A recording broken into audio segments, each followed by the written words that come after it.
Good morning, and welcome to our community meditation.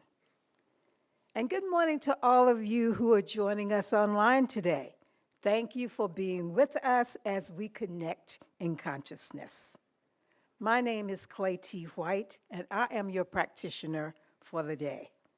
Please take a moment to silence your cell phones so that we may have an uninterrupted experience together. This meditation is a blend of spoken word and silence, accompanied by beautiful music, and it will last for approximately 20 minutes. And I think you'll hear some rain too as we begin. So please close your eyes and place your feet comfortably on the floor, grounding yourself in the truth. This meditation is also filled with grace and love,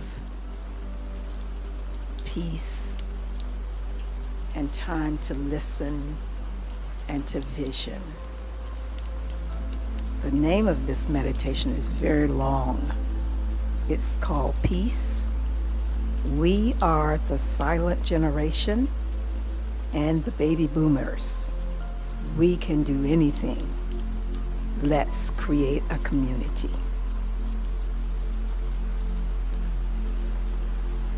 So please go within as we close the back door.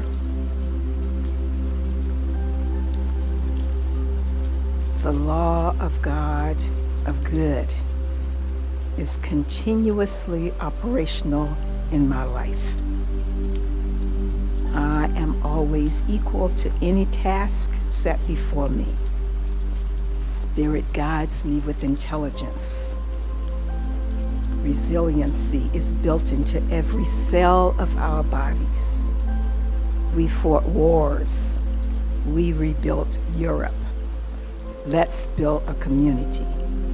Age notwithstanding, ask yourself, what can I do?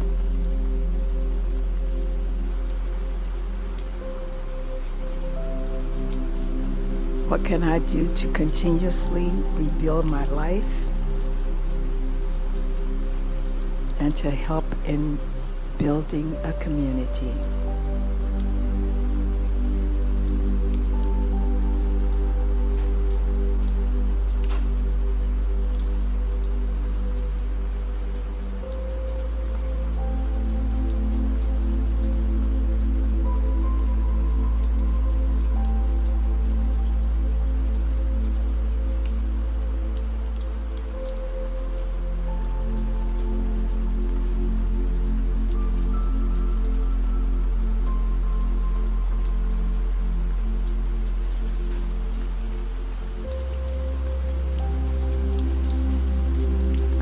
Confident in my ability to meet every situation.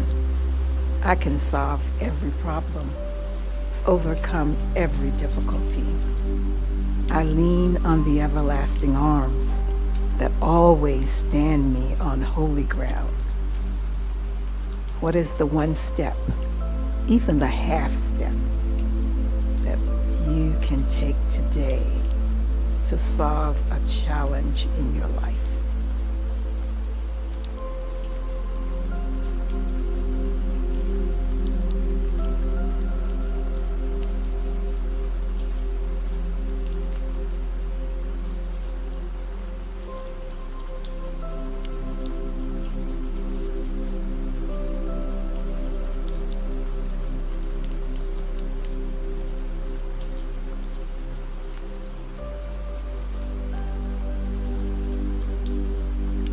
Realizing that Spirit knows no obstruction, I have implicit confidence in its ability to operate through me always and under every situation. I am wise, infused with the wisdom of the Spirit within me. I rest in that wisdom and allow it to guide my day. What message did you miss this morning from that voice within?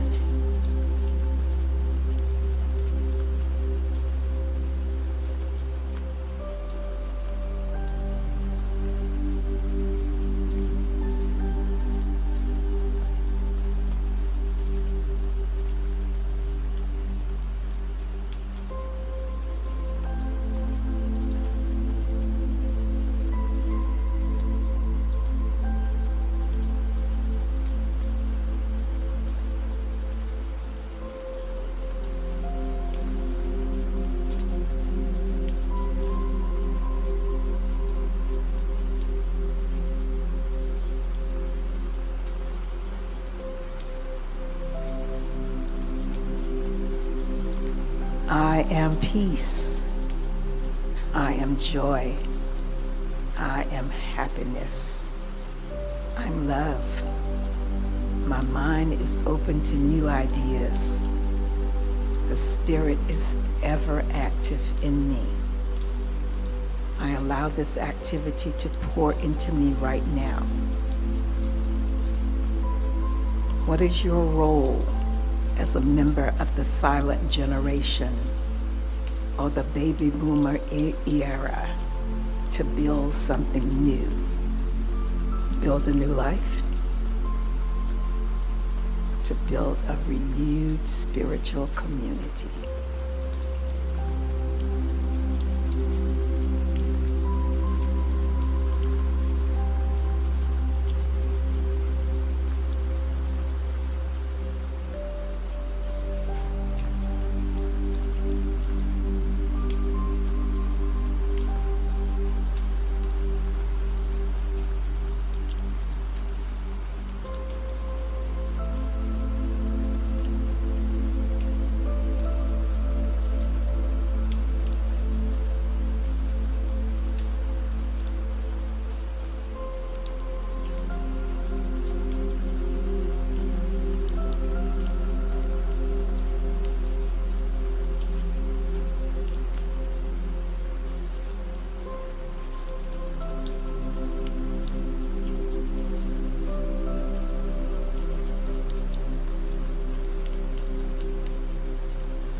I am powerful.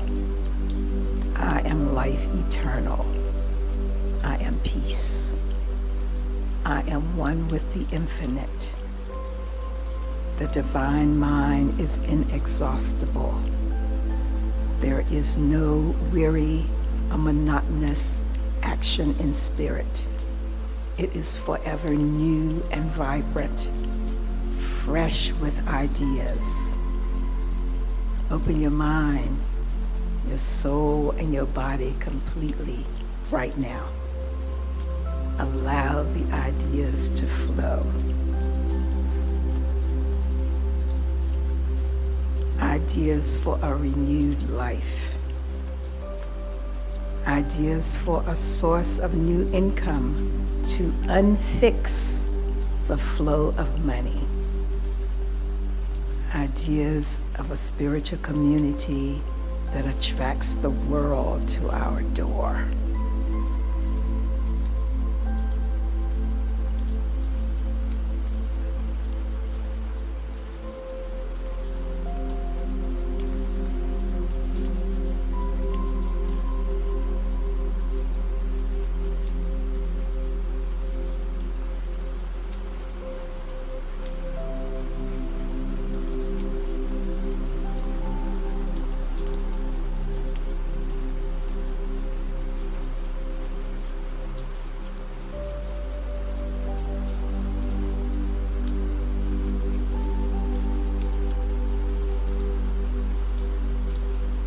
Peace, be still. Allow peace and calm and silence to enter and fill you up. Do this before you go to bed and upon awakening in the morning. Welcome peace and silence throughout the day. Peace, be still is a prayer and a weapon. A prayer of peace over everything you are facing, and a weapon of worship to defeat fear, depression, doubt, pain, and unease. Peace takes us over troubled waters. Breathe in peace. Breathe out happiness. Breathe in peace. Breathe out perfect health.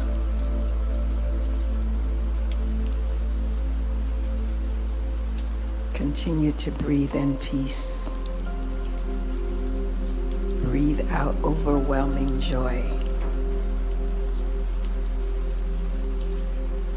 Breathe out kindness and laughter and abundance.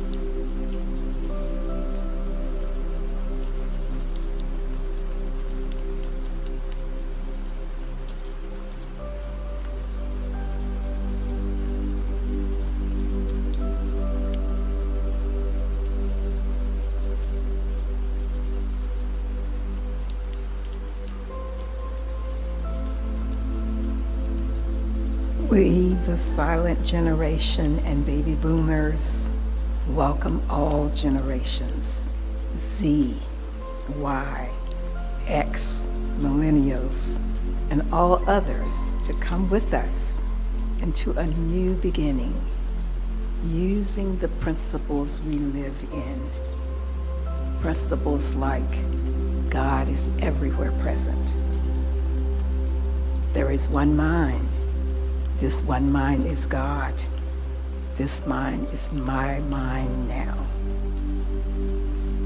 It is the law of my life that wherever I go, the way shall be prepared before me, made immediate, perfect, plain, straight, and easy.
It is the law of your life that wherever you go, the way shall be prepared before you, made immediate, perfect, plain, straight, and easy.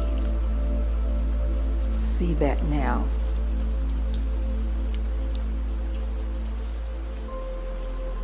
Listen to that power within.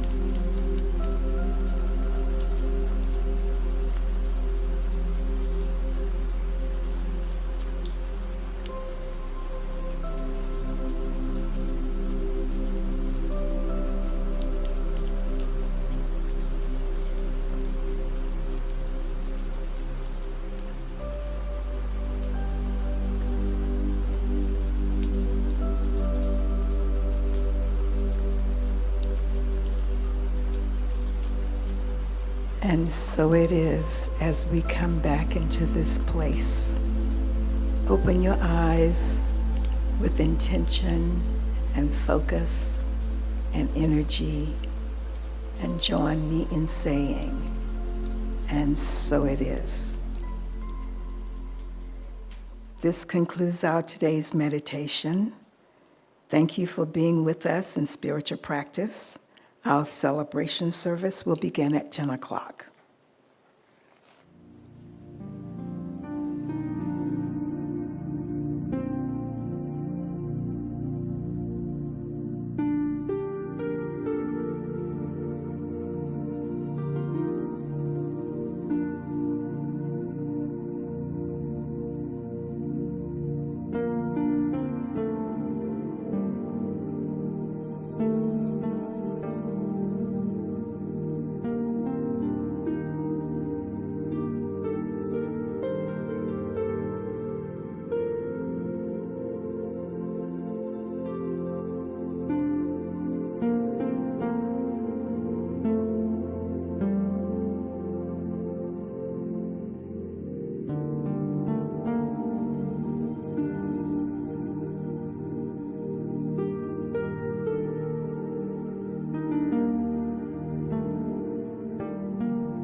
it real, keeping it real, keeping it real, keeping it real, keeping it real with Reverend Laura. Keeping it real, keeping it real, keeping it real, keeping it real, keeping it real with Reverend Laura.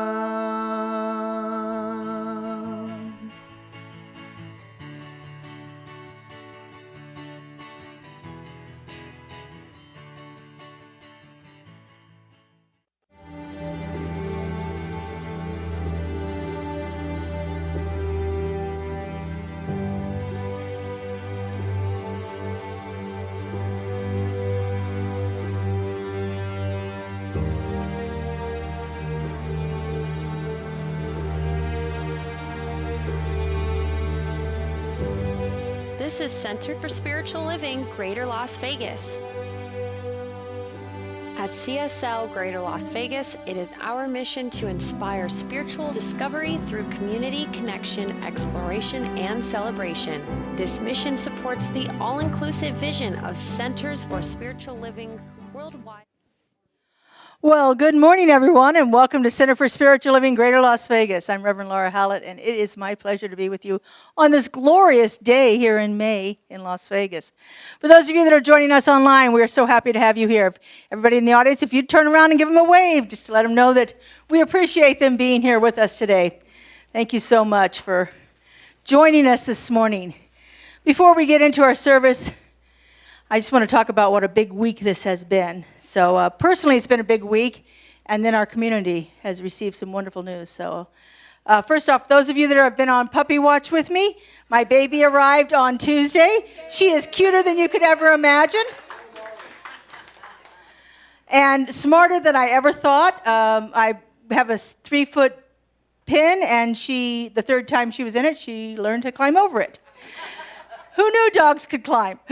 But apparently they can. So we're making alternative plans for that. But I'm in heaven.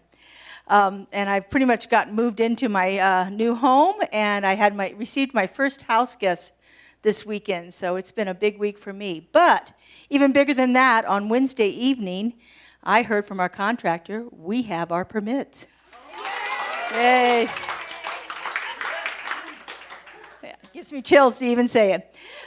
They did a preliminary assessment of just, pre-construction kind of things, just to check everything out, and on Thursday, and they expect the construction to start the first week in June. They're anticipating 3 to 4 months. You know how construction goes. We're anticipating 3 to 4 months, but I've been holding in consciousness the idea that we will be in the place in the fall. I actually have a big amount of things planned for October, and so that's my desire, is for us to be in that building so that we can do them fully in October. So if you would hold that in consciousness with me, we would appreciate that. All right, we're going to go ahead and get started this morning with our opening song, and so I'm going to turn it over to Justin here. And you want him to stand? Okay, stand up, and then afterwards we're going to do our meet and greet. All right, good morning, everyone. We're going to start with Joy and Peace in My Heart.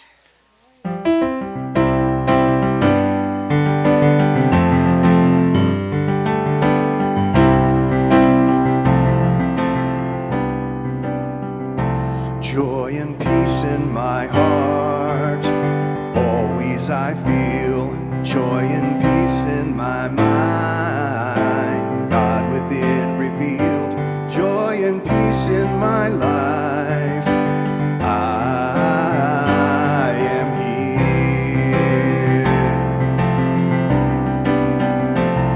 I am one with God. I know the truth.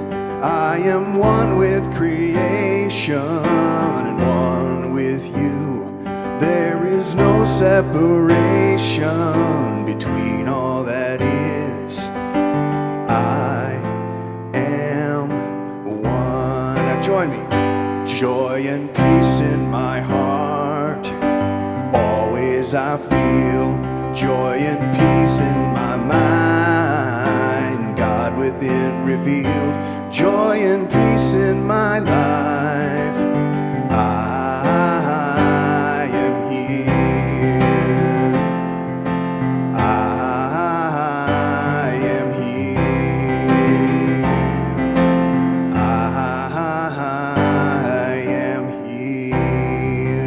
your neighbor.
All right, and so we're going to begin our service by entering into our spiritual practice of prayer with our practitioner of the day, Clay T. White, to do our invocation. I want to acknowledge our online practitioners, Leslie McKinnon and Lynn Frankenberger, and sitting high watch today are Shirley Shutt and Judy Petit. And thank you so much for your service and for everyone who is in service here today. Thank you.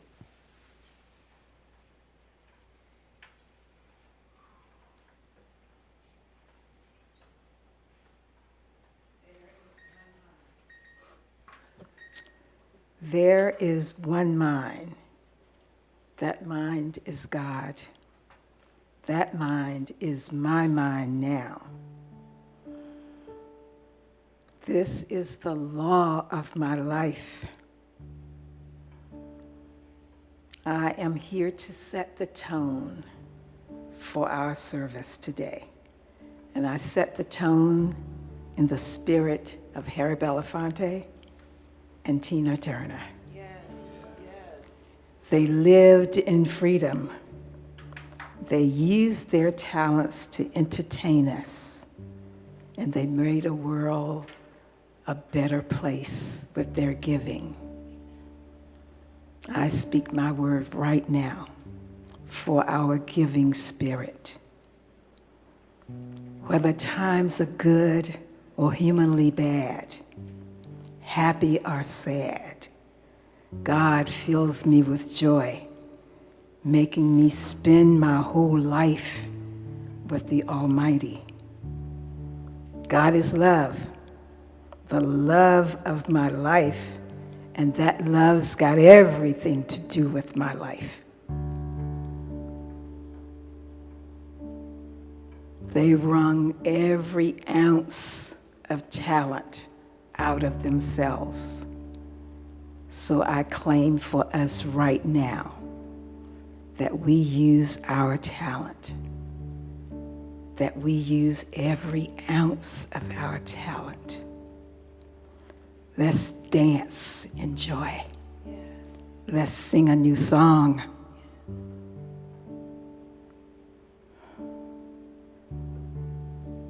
I am so grateful for this service. I'm so grateful for Reverend Sonia. I am open to the law of my life. And as Harry sang, all my days I will give praise to the Almighty. And so it is. Amen. Yes. This one before, just feel free to join in with me here. I'm going to sing it one time through, and then you join in with me. Perfect peace flows through me. All is as it should be. I release, I let go, and I know perfect peace. That's it right there. So join me. Here we go. Perfect peace flows through me.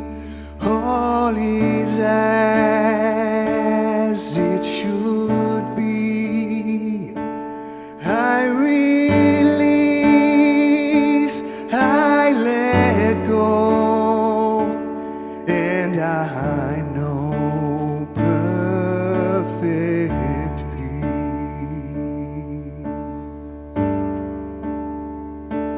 One more time.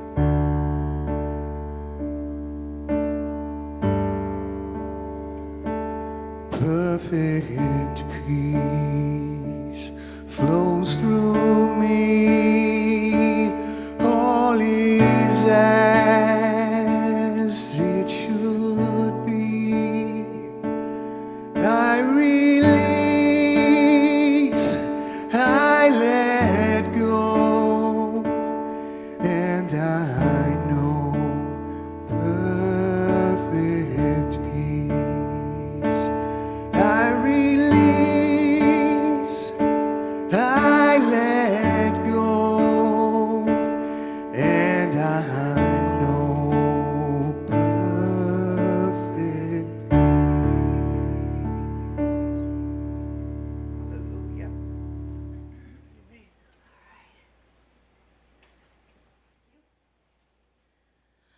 Well, this is an exciting day for me, as I said, and one of the best things about it is I get to introduce you to one of my beloved friends and colleagues. So I guess I met her originally in 2015 at the Las Vegas convention, CSL convention here. And then I guess it was 2016, I'm sitting in class in San Diego, and she walks in and sits down next to me. And so we finished ministerial school together, and then we were colleagues together at CSL home office in Denver, and she has been many things to me. She's been a mentor, especially a business coach, practitioner, colleague, fellow student, but most of all, I call her my beloved friend. And so it's my pleasure to welcome Reverend Sonia Byrne.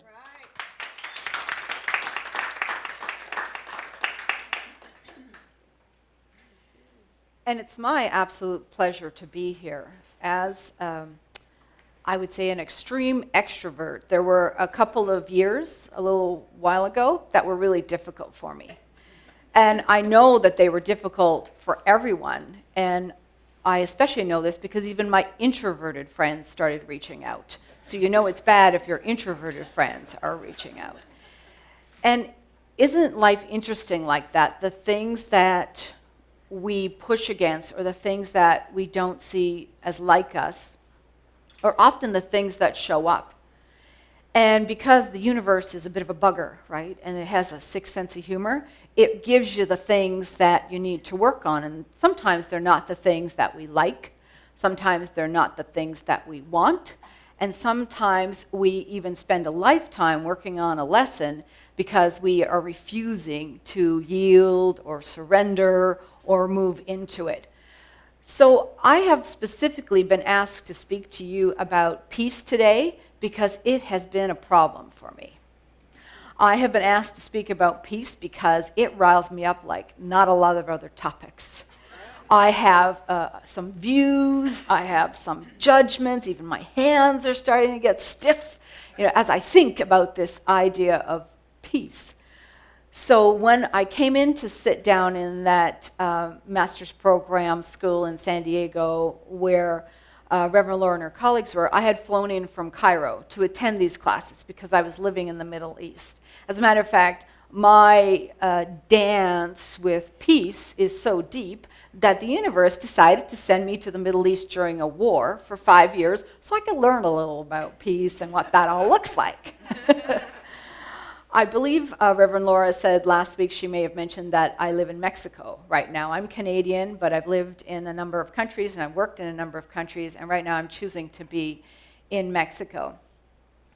And because the universe gives us what we need, I actually ended up there when I was in a time of transition, and a friend of mine, who interestingly enough is known as the peace troubadour on this planet, a man named James, said, come on down and spend a little time in my spiritual community and take your time and decide what's next. And I accepted that invitation. And he is an interesting dude. When I met him, he was doing a talk, and he said, so I became the peace troubadour quite by accident. I became known for it, and clearly I needed to work on peace in my heart. But I knew how deep my issue was with peace when Saddam Hussein called me to create a peace concert with Sting, and I had to travel to the other side of the planet to do this. So he also has this dance with peace.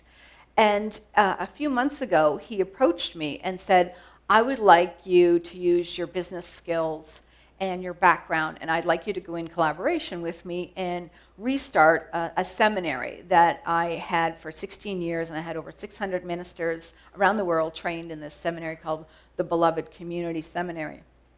And I was very interested in it because I love this kind of stuff, and I love solving a problem and starting up new initiatives. I have a lot of energy for that. And he said, yes, it's a beloved community seminary of ministers of peacemaking. And I thought, oh, you universe, you what are you doing to me?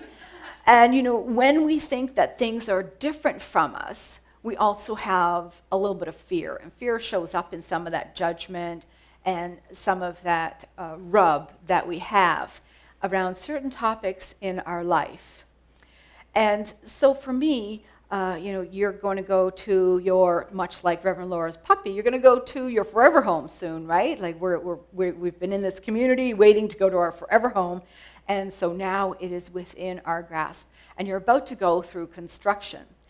In Mexico, I have been building a mindful leadership retreat. It's a pretty significant project for me, and although I'm not a specialist in construction, I have an interest in making something really usable, and so a space really usable. So I've ended up doing construction projects or overseeing projects around the world that have construction involved with them, in the United States, in Canada, in the Middle East, and now in this retreat center in Mexico. And on Monday, it will mark 13 months of construction. It was a very significant remodel. 13 months is fine. There's no problem with the 13 months. What I found was interesting was the way that construction happens is very different. So I have a crew of sometimes 14, 16 guys that show up in the morning, and the first thing they do is have breakfast, which is not at all what happens in like Chicago or Toronto when a construction crew arrives. But I decided, I would join in on this, and I bring cola and sometimes coffee and donuts or cookies. And so 13 months times 6 days a week of working, I'm quite invested in this project with Coca-Cola and donuts and that sort of thing. And I never really know what's going to happen. So I was a few months into the project, and the big papa, the grand poobah of this construction crew, his name is Juan, and he is a force. He's a physical force. He's the biggest, tallest guy. Like if Juan is running out of a building, you want to go right behind him because he knows something and he will keep you safe. And so he comes to me and he says, Senora Sonia, tomorrow we have a party. And I thought, okay, we're going to have a party now on the construction site. Okay. It'll be a barbecue. We're making carne asada. This is good. We want to celebrate that we have been working here for 90 days, 3 months, and we want to thank you for all of the goodies you give us every morning. And I thought, oh, how nice. This is wonderful. Also not your typical construction story from Chicago or Toronto. And so I come to my house the next day and open it for the construction crew, and I said, I'll go get the barbecue. And Juan says, no, it's okay. we're good. So I think, I don't see a barbecue, and I've got this very nice, fancy barbecue that's portable. We could use that. No, we don't need it. I said, well, then how about I get tequila? Oh, yes, we need that. So about the time that they're going to start getting ready, they tell me, okay, it's a good time to go get tequila. So I leave to go get tequila, and the tequila was easy to find, but then I needed like little shot glass cups, so I had to go to a few stores. All told, I'm out of my own property for about 1 hour. And when I come back, it's a very different property. So I drive up, and my door is slightly ajar at the street, and I can hear music. And as I'm approaching the door, I realize I recognize the music. I recognize the music of the music, but not the words of the music, because they're in Spanish. But I open the door to my property I'm walking into the middle of a party. That's been happening, clearly, for about an hour. And I recognize as I go up the steps that the music is The Night Chicago Died, but in Spanish. Da-da-da-da-da-da-da, da-da-da-da. Oh, I'm doing this in Vegas. It's the perfect place to do it. So, yeah, they're playing The Night Chicago Died. There's all this music, and I see Juan, and he's under a tree, and he's sort of sweating a bit, and he's turned the wheelbarrow into a barbecue, and the carne asada and the green onions are on there, and a man has the trowel, and he's, fanning the flames with the trowel, and I look to my right, and around the skirt of the swimming pool, there's a group of men in an assembly line that's worthy of Lucy and Ethel in the chocolate factory. One guy has the roasted peppers, and he's got a mortar and pestle. I don't own a mortar and pestle. And he is making chili. And then a couple of guys next to him have their X-Acto knives out, and they're cutting the avocados from my tree. And they're making guacamole. And I think, what the heck am I going to do? So I do the only thing I could do. I join in. So I tuck the tequila under my arm, get the little cups, and I start to walk around. This was so not my norm. It was so not familiar to me. It was not anything that I had experienced before. And so I was a little uncomfortable till I yielded, till I joined in. Peace is a little like that for me. So I grew up in a situation where there wasn't a lot of peace, so I grew some skills to navigate conflict and to navigate difficult conversations, so I don't tend to shy away from them. But peace was a very internal experience for me, and I had to find my own inner peace in the midst of some chaos. Not surprising then that I end up in the Middle East, that I have a consulting business where I deal with organizations that are generally going through problems and they want peace and they don't have it. And it's always fascinating when a future client calls me, because they're only calling me because the wheels have fallen off the bus, I'm the last resort, someone's told them to call me. So I get a phone call, and as we're stepping into the call, I'm thinking, I wonder what's happening with you folks, that you're speaking to me today, because they have lost their path to peace. Maybe if they had Juan and his carne asada people, they might feel a little bit more joy, and joy is a great stepping stone to peace, isn't it? So I have, in terms of the concept of peace, our brains work interestingly, and we can come up with the things that we're not, or that we don't want first. And so I have 3 things that peace is not, but I have 3 things that peace really is. And so in my experience, peace is not about comfort. And maybe we think that peace is supposed to be really comfortable, and it is a comfortable place to be, but it is not a permanent place to be. It's something we work on. It's kind of like lids on pots on a stove. The minute that we turn away, something changes and we got to reset the pot. So it's a bit of whack-a-mole. It's a constant experience of trying to do something that brings us back to homeostasis. We, as human beings, are a little bit lazy. We kind of like our comforts. And so that during the pandemic, it wasn't like a global peace initiative or mass communication failure that took us down. It was toilet paper. Like, this is how cute we are as human beings, that toilet paper took us down, right? Oh, what was the biggest issue? Can't get toilet paper. Oh my gosh. And so we really want to get back to comfort. And so innovation happens not always to create the best and the most interesting way of handling something, but to get us back to comfort. Like, I can't get my groceries. How do I get my toilet paper? Please, somebody help me. And all kinds of things get created to bring us back to that soft place. In 1979, in the city of Mississauga, just outside of Toronto, it's actually where the Toronto airport is, there was the most significant train derailment causing the largest mass evacuation of people, over 200,000 in that area, until Hurricane Katrina. So before Hurricane Katrina, this was the biggest mass evacuation. This train derailment was significant, and it was clear that there was products on it that were flammable. There was a lot of fire, and the local authorities were very concerned. They could not figure out what was on there because the placards that we see today had not really been created. And all of the transportation of dangerous goods and hazardous materials laws weren't as significant and robust as they are now.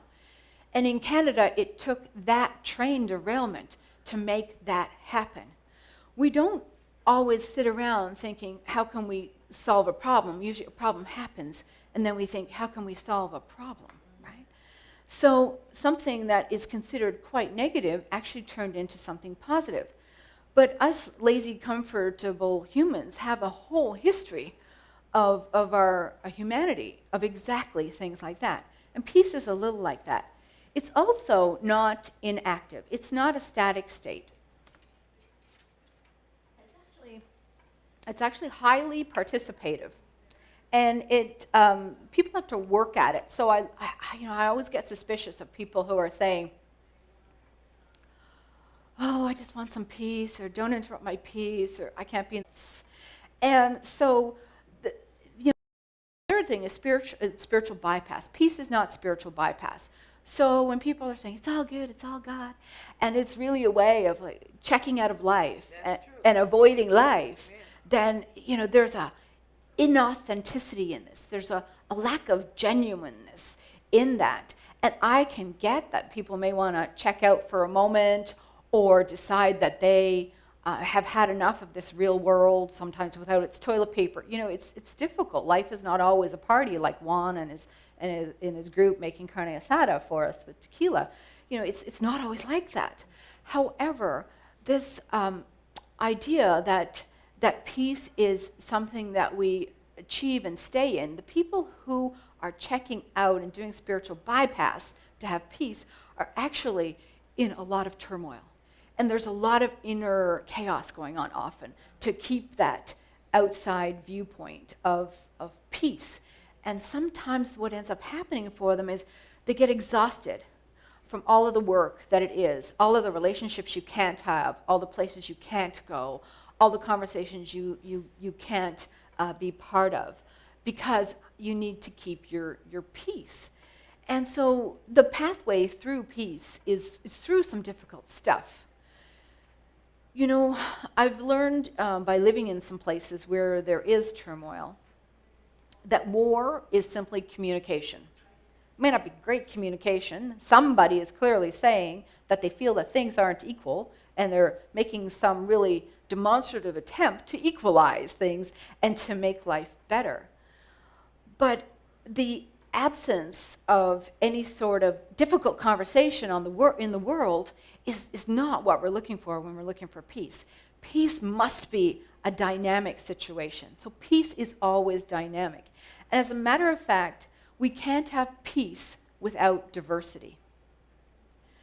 In order to have peace in our hearts, we have to be able to appreciate that other people are different, that other ways of living are different. And in a very Western concept, we've sometimes made attempts to wrap the world in our version of peace. We've even been very aggressive and created wars, which seem like the opposite of peace, to get to peace, right? And in a country like the United States that has the auspicious ability to say that they're the #1 country in the world for mass shootings, and that the highest population of incarcerated individuals are in the United States, most of them people of color. It's like, well, maybe we have, if we're doing inner work as humans, maybe we got some inner work to do on this side of the world before we think that this great thing we've all created, that the rest of the world should be part of it. Having lived and worked in the Middle East for 5 years, from 2011 to 2016, during the revolution in Cairo and Tahrir Square and all that stuff, I definitely got to see that the same viewpoint exists in the other side of the world. So we're standing here in the West, possibly even unconsciously, subconsciously thinking, we've got this great idea and everyone should live like us. And I gotta tell you that the people over on the other side of the world are thinking, we've got this great idea and they should live like us. And so as long as we are in this polarity, how can there be peace at a greater space? And we've got so much to work on in North America that equality is such a topic. It's been a topic for my whole life, and it's still probably a couple of generations away. But what I can predict for us is that when we get to some place that we call equality, we're going to be able to, like the little prairie dogs, tuck our head up and look at the rest of the world, and we are going to find that they live differently, and maybe we don't like it. And so then what do we do with that? How do we rationalize that in China you can have one child, and that in some places in the Middle East you can have 4 wives? How do we find ourselves being okay with all of that? Where is the space to be okay with all that? Well, the good news is we're probably not going to have to deal with that in our lifetime, because we're really moving quite slow with this whole equality thing. But the peace can only come from accepting diverse ways of thinking and diverse ways of living. And so right now, we can work on peace inside ourselves, but peace is also about acceptance. And we don't think about that because the stuff in front of us is so big that we're not really thinking about how we're going to feel when we have to accept other ideas. Unless we are going to wrap the planet in our idea, which, as I can see right now, it's like, yeah, it's not maybe an idea that the rest of the planet wants to be part of. I recall being in Cairo during a time of a media event where there was a gentleman from Canada who was originally born in Egypt, who became a Canadian citizen and went back to Egypt during this civil war. And he got involved in something and created a problem, and he ended up being incarcerated. And he sought help from the Canadian embassy and from the Canadian government. So I got one news story in Egypt and another when I came back to Toronto. And I remember sitting on the back porch of my friend's house with a third friend, and we were having a glass of wine. It's a beautiful summer night. And the third friend says to me, and we're all part of CSL, and we're all kind of like thinking this way, you know. And she says, oh my gosh, that's so wrong. And I said, what is so wrong about it? And she said, well, you know, he's incarcerated and we need to help him. And I said, well, you know, he did some stuff. Well, yes, but it's not right. And so I said, how do you know it's not right? And she struggled for a moment.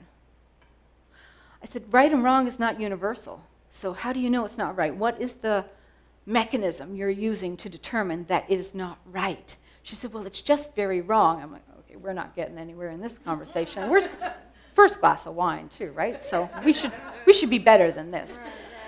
And so I said, what is it that makes it not right? What is it that makes it wrong? And she said, well, the law. And I said, well, the law is different there. And he broke the law there. He would not have broken the law in Canada. We have different laws. Well, you know, it's just morally wrong. And I said, well, what are you using for the moral compass? And she had to think, wait a second. Because we think everybody's like us, right? And she said, and I know where she's going to go, and she's going to go to a book of some sort. And she's like, well, you know, the Bible says. I said, well, they have a different book over there, and it doesn't say this. Oh, okay. So we're in this conversation, and I had just come from going to Toronto. I had just come from a gathering in Cairo. The project that I was on was part of some things to do with the Canadian embassy and the Canadian government there. So I had been at an embassy party, a spaghetti contest, actually, spaghetti sauce contest at the Trade Commissioner's house.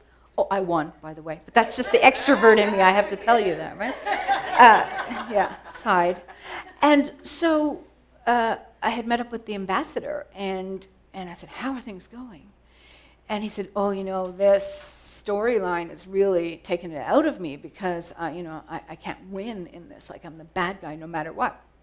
But if he had accepted that somebody would come from another country, become a Canadian, and then go back to their country and do something that they know was illegal, and we accepted all of that, we would be setting a very dangerous precedent in the world. So he had to make a very unpopular decision, which the whole of Canada and the people who think like the third person on the patio that night were really, really upset with. But in order to keep peace, he had to make a difficult decision. So when being able to accept that morals are not geographically, around the world the same, that morals actually have a different space in different places. And if we're using that moral compass, we don't all have the same software installed around the moral compass for us. So this is a challenge for peace too, right? When we think about it, all of a sudden peace has gotten a little more complex. Yeah. And lastly, what peace is internal. So I've invited us to consider that we can have peace inside a space, inside a country, and that we need to do that internal work inside ourselves as a person in that country, as a person in our community, and it always starts with us. We say peace is an inside job. It's absolutely an inside job. Knowing everything that I've just explained to you, where is the space for peace? We don't have to be worried about who's going to provide us toilet paper. It's going to get worked out, right? We don't have to worry about the work that ambassador had to do that day. We don't have to worry about all of these things at the country level, at the global level, but we can choose what we participate in, and we can make peace an inside job. So I'm going to take you into a gentle spiritual practice after all that, and then we'll do a little prayer, because a little praying helps everything and moves us into peace. So I might have whipped you up a little bit with some of the stuff I talked about. Maybe you're actually having a reaction to something I've said. Maybe there's a new piece of information. Maybe you don't like my slant. That's all okay. Our job together is to find peace in that situation. And for you to find peace in every situation in your life where you feel that way about somebody else. Because we can't have peace if we don't have peace locally. We can't have peace if we don't accept diversity. We can't have peace if we don't consider the bigger picture but act locally. So I invite you to just be comfortable in your chair and close your eyes if that feels comfortable to you, and put your hand on your heart. Just take your right hand, press it over, put it on your heart. And taking a breath in, letting that slow exhale happen.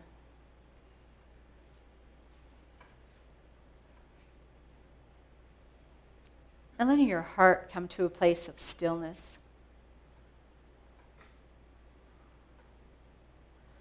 Our heart and our mind are intrinsically connected, and they are a wonderful moral compass for us. So let our mind bring our heart to stillness. Let our heart settle our mind. And go ahead and invite something really local, something maybe even personal, into your heart that maybe needs a little softening. Needs you to go out the side door and take a look from out there in with some fresh eyes. What is it about this situation that it is the place of less peace in your life? And as you inhale the love that's needed to soften that experience. And as you exhale, allow those edges to soften ever so slightly. Allow them to yield. Allow the ears of our heart to be open, to listen, to hear another opinion, another idea. And so I invite you to carry that gentle concept into your week. And notice when it comes up, and breathe in that love and allow it to soften the hard edges of whatever that situation is, so that you can have greater peace inside. And let's anchor this in prayer. We know that there is only one thing ever going on. It is going on for me, it is going on for you, it is going on for every person in this world. And that is love. I know that love is at the root of even fear. I know that love is the greatest divine quality that will soften all the hard edges of all of the people, of all of the countries, of all of the planet. And so I easily unite with this idea. It's an easy idea for me to hop on board with. I fully breathe love into every conversation I have. I stop and soften my gaze when I feel that I am different. I stop and soften my gaze and breathe into my heart to soften those edges when the person is in front of me that I know I need peace with. I allow situations to move about in peace. And I recognize where peace is needed in my life. I keep my eyes and my ears and my heart open to concepts that rub me the wrong way, to things I want to judge, to differences. And I breathe love into each and every one of those. And I become a role model for those around me to allow differences to exist. And I am still in peace. So I find myself in a space of gratitude, so grateful for all of the things that show up, that give me an opportunity to practice peace, and recognizing and grateful for those things that appear in opposition, for that is how I can know what peace looks like. I am grateful that peace can move through everything. I'm grateful for this teaching. I'm grateful for this community. I am grateful for the forever home that is waiting to welcome us. I feel peace standing on the floor in that space. And I am there now. So I simply release these words into that divine, immutable law that only knows to say, yes, yes, yes, yes, yes. Of course, my child, peace is possible. And so it is. Thank you. Let's give Reverend Sonia some love. Thank you so much. Really appreciate you being here and sharing all of your different perspectives and gifts and talent and everything with us. So thank you. So now is that time that we go into our sharing of our tithes and offerings. And so if you choose, like me, to give electronically, then we are so grateful for that. You can do that through our website. We also have text to give, and we have our new Zelle address that you can give through that way, for those of you that like to Zelle. And, of course, we gratefully accept your cash and checks here today. So if you would, hold your offering over your heart. If you're giving electronically, just put your hand over your heart. And repeat after me. This gift I give goes forth from me, does amazing and miraculous things, and returns to me in kind, pressed down and overflowing. And I think Justin has some music for us. All right, thank you. Okay. So I'm going to kind of explain. You can join me in this. This is a chant. I wrote a record about 10 years ago of spiritual chants called Drifting Awake. And I did all of these on an iPad. So this is kind of my first time to really get into taking loops and creating these loops. So the gist of this is peace, love, joy. So those are the motions. Peace, love, joy. Feel, peace, love, joy. Be. Peace, peace, love, joy, right? And then the words simply are listen. Listen to the call, open to it all. And so I had a friend of mine named Jeanette Girardo who sings with a group called Expose. Do the vocals on this. So, I hope you enjoy it.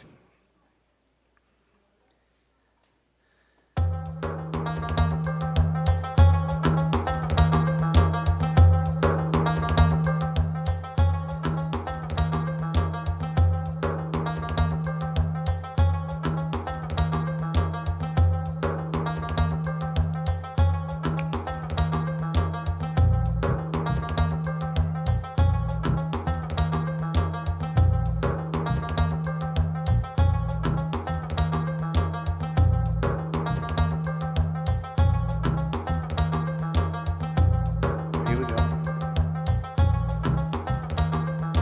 Peace, love, joy. Feel peace, love, joy. No. Peace, love, joy. Be peace, love, joy. Peace, love, joy. Peace, love, joy. No. Peace, love, joy. Feel peace, love, joy. Be peace, love, joy. Peace, love, joy. Peace, love, joy. Peace, love, joy. Feel peace, love, joy. No. Peace, love, joy. Be peace, love, joy. Peace, love, joy. Peace, love, joy. No. Peace, love, joy. Feel peace, love, joy. Be peace, love, joy. Peace, love, joy. Peace, love, joy. Peace, love, joy. Feel peace, love, joy. No. Peace, love, joy. Be peace, love, joy. Peace, love, joy. Peace, love, joy. No. Peace, love, joy. Feel peace, love, joy. Be peace, love, joy. Peace, love, joy. Peace, love, joy. Peace, love, joy.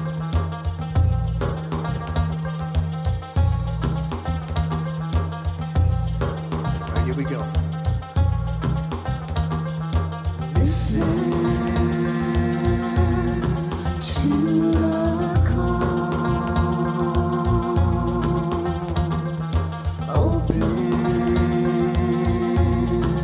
to it all. Listen to the call.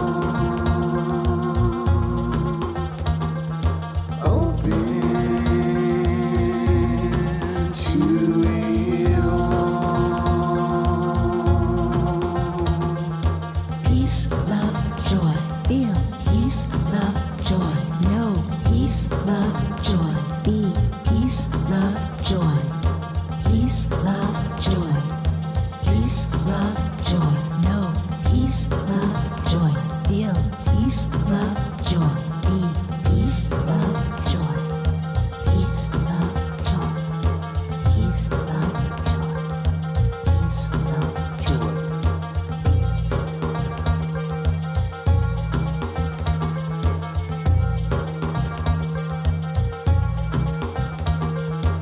listen to the call.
be peace, love, joy. Peace, love, joy. Peace, love, joy. Know peace, love, joy. Feel peace, love, joy. Be peace, love, joy. Peace, love, joy. Peace, love, joy. Peace, love, joy.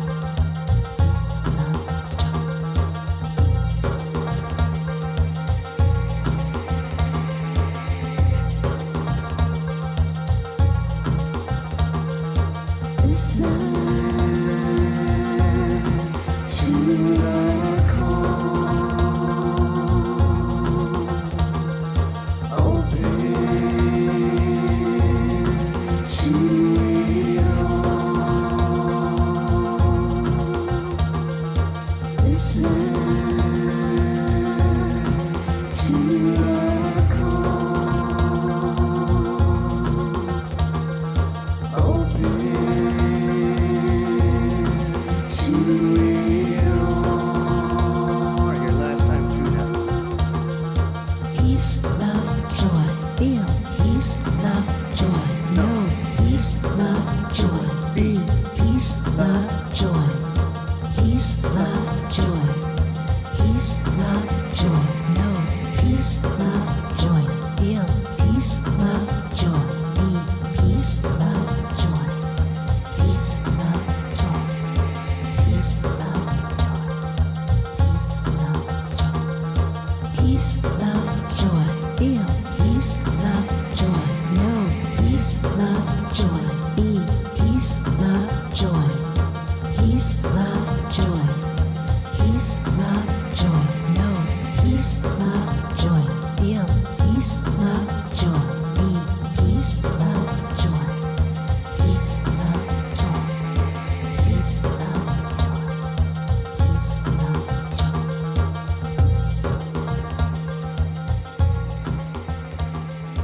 Peace, love, joy. Feel. Peace, love, joy.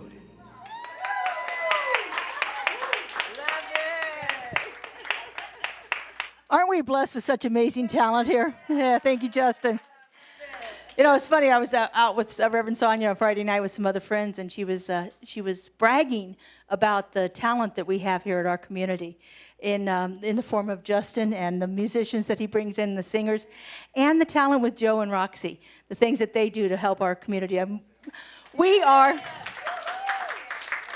honestly, it's heads above almost any other spiritual center, our talent that we have here. And so we are so blessed to have them. I just want to acknowledge that. And that was a great song, Justin.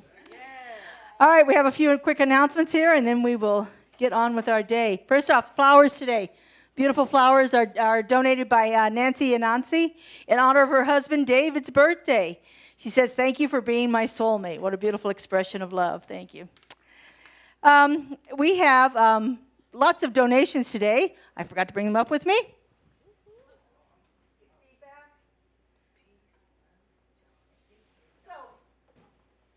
Remember, with our service project, we are collecting clean, used food containers and plastic bags. And from now until Father's Day, we are collecting socks for the unhoused people and giving them to Friends in the Desert, the wonderful organization, and all the great work that they are doing in our community. So I want to give a special acknowledgement for a huge gift that was brought in today.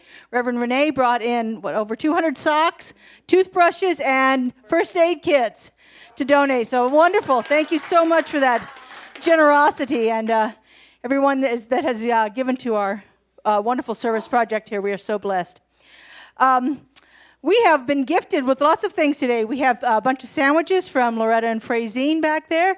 We have cake that was left over from Lottie's memorial service for us to enjoy today. And a special gift from Evelyn. She's been collecting her Science of Mind magazines, and so they are on the back table, free for you to take as many as you want. If you have somebody that you would like to give one to, please do so. This one is a very special one because it actually has me printed in it. I did the prayer for the month, so there you go. If anybody wants that one, you have a little bit of my writing in there. So, I think that is pretty much does it for the day. We are so blessed to have you here with us, and so grateful for everybody that's joined us online today. And for those of you that are going to be watching us later, in our broadcast of this on our YouTube channel. Thank you all so much for your support of our center. We are really blessed, and we are unbelievably excited about getting into our new building, so yay! All right, so if you would you stand with me, please? We'll do our little closing benediction here. If you're interested, you can hold hands. You don't have to, but you can do that if you want. Touch a little person. Some people like that little contact. All right, would you repeat after me? Something wonderful is happening through me right now. Something wonderful is happening through me right now. It is this thing called peace. Peace is in my mind. Peace is in my heart. Peace is in all that I do. I am it. I share it. And I'm becoming more of it each and every day. Thank you, peace. And so it is. All right, join us for Use Me.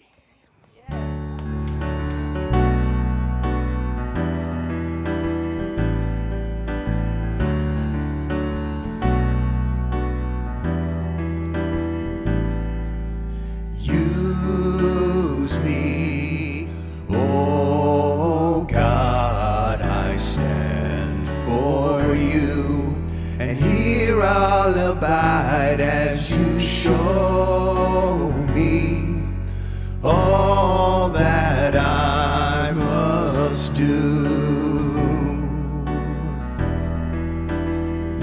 Go.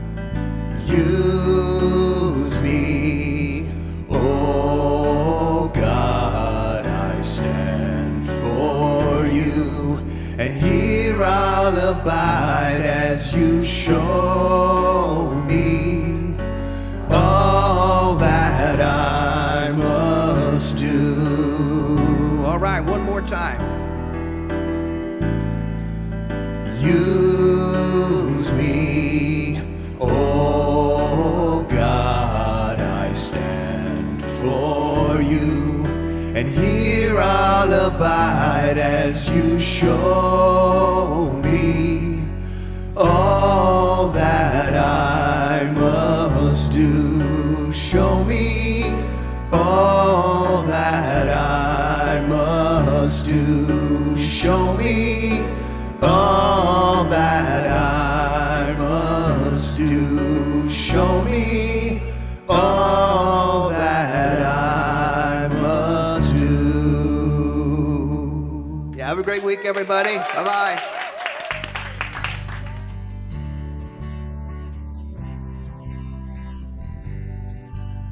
Together we rise as the sun lights up the sky, opening our hearts to the spirit of love inside. Together we rise, God flows through you and I. Together one in spirit, we rise, we rise. In times of struggle, we seek the Spirit of God within. Receptive to our calling, we love our neighbors and our friends. Relaxing in the knowing God's grace, it never ends. We gather as one people and with joyful hearts we sing. Together we rise as the sun lights up the sky, opening our hearts to the spirit of love inside. Together we rise, God flows through you and I. Together one in spirit, we rise, we rise. As we stay in gratitude, we let Spirit lead the way. Listening to the still small voice, it's always there to say.